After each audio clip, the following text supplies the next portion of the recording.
Welcome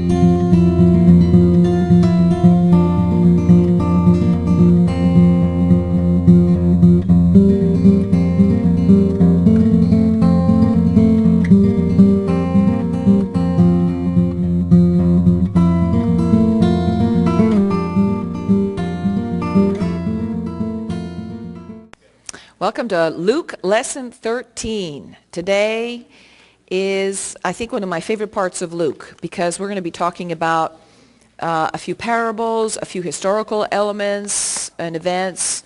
We're going to show you some pictures. I'm thinking we had a few pixel problems with our transparency, so you'll be able to tell what it is. There won't be a whole lot of definition. Let's just place our minds where we were at the conclusion of the lesson last time. If you'll remember, Jesus has initiated, he's just started his journey. We were through him, through his Galilean ministry up north, right? We don't have that map, do we? Okay. If you remember the map of the Holy Land, he's spent a lot of his time, the first 10 chapters of Luke are spent up north in the Galilee. And Capharnaum or Capharnaum or Capernaum is his headquarters, his ministry headquarters.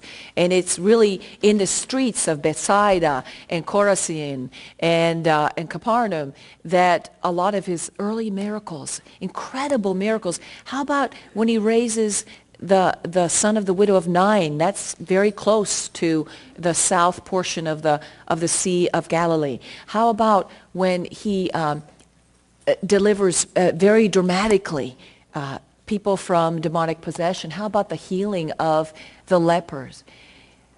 If you'll see up here in the map, all this stuff happens right here in and around the Sea of Galilee, up here in his Galilee, because Jesus is pegged as a Galilean, and so are most of his friends. In fact, of all of the 12 apostles, 11 are from Galilee, they surmise, and they think that Judas Iscariot may have been the only Judean, the only one from down here in the south, in the region around Jerusalem. And so we have Jesus taking his disciples in and around Galilee. They make a short excursion up into Caesarea Philippi. That's actually in today's gospel, if you remember. It's before the great rock. The great rock, it's like 200 feet high, 500 feet wide.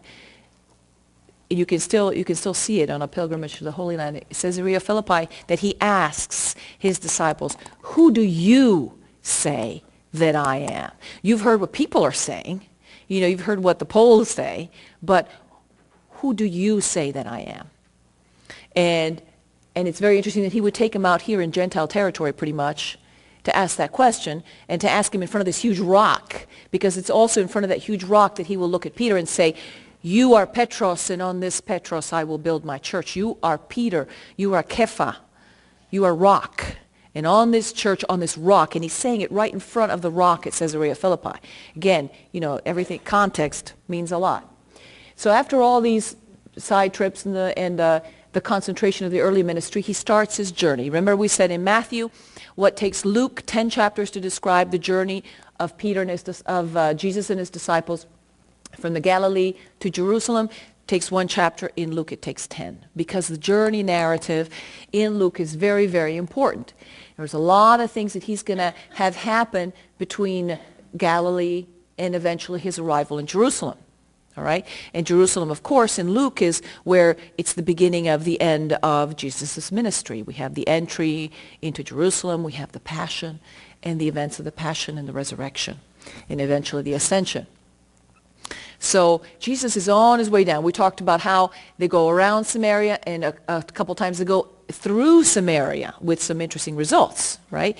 Shaking the dust off their feet of the villages that would not receive them. You know, John and James the Boanerges saying, "Shall we strike them dead, these Samaritans who don't accept you?"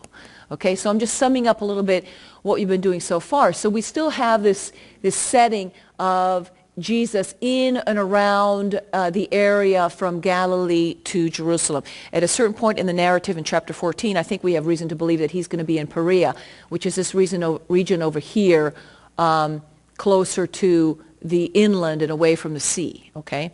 And he's probably going to have some reason to kind of get out of Herod's reach. Because if you remember in chapter 14, Herod is inquiring after him.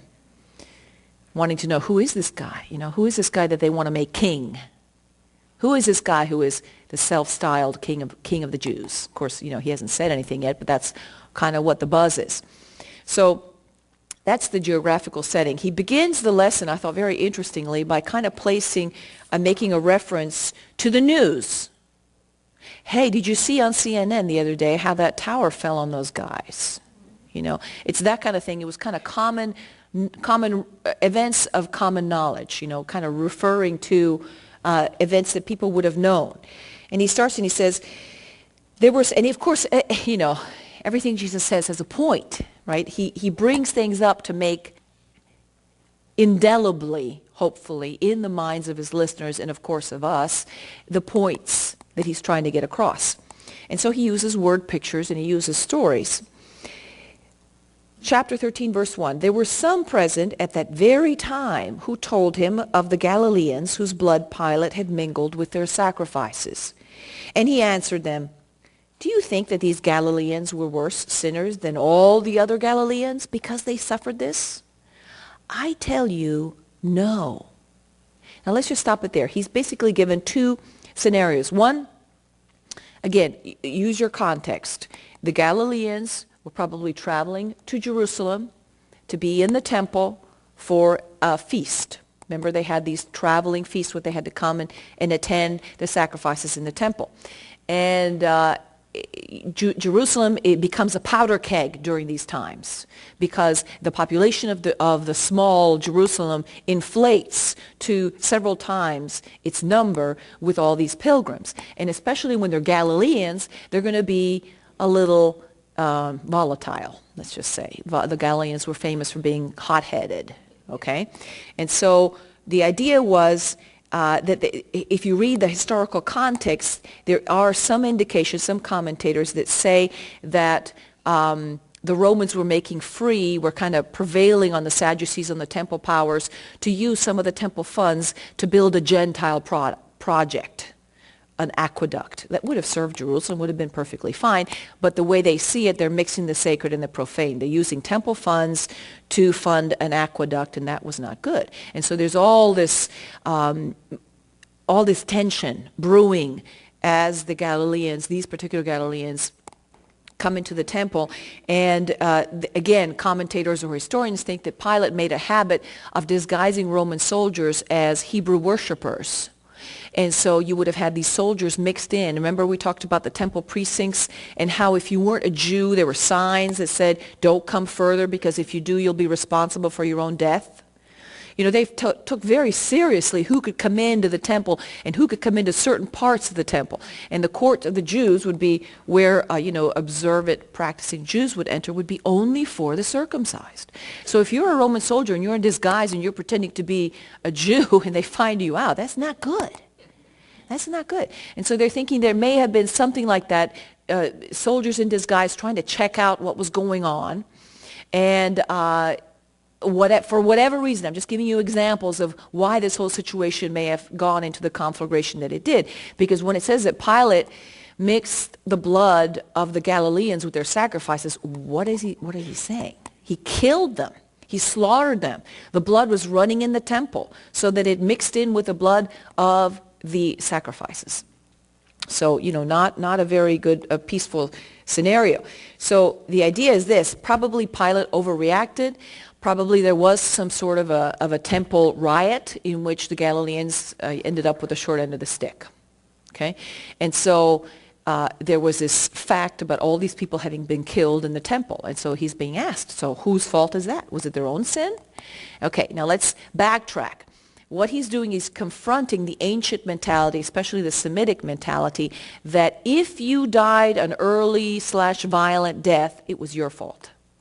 There was some sort of sin that permitted God to, allow these things to happen to you. In other words, if you're poor, it's your fault. There's some sort of sin. If you suffer violent early death, it's your fault. It's due to something that you did. Whereas Jesus instead is doing what? This should be another sign that shows how Jesus is so incredibly countercultural. Because he's saying, no, it wasn't because of their sin. The Father is merciful. it wasn't because of anything that they did. Yes, we live in a fallen world, and we're all going to be caught in the crossfire every once in a while. That's part of living in a fallen world. That's part of one of the great discourse of the nature of good and evil, right, which we can't get into today. But the idea is that he was talking to several factions. Remember, we talked about the Pharisees, we talked about the Zealots, we talked about the Sadducees, the Essenes. Well, for example, today, think about how Pharisees in the crowd would have reacted to the idea of Galileans being slaughtered in the temple. And how would Zealots have reacted? Completely differently, right? Because the Pharisees were, for the most part, pacifists. They weren't really up there for armed insurrection. They probably weren't too, they probably wouldn't have been supportive of the people who got slaughtered in the temple. However, for the Zealots, these Galileans, these hot-headed Galileans would have been heroes, martyrs.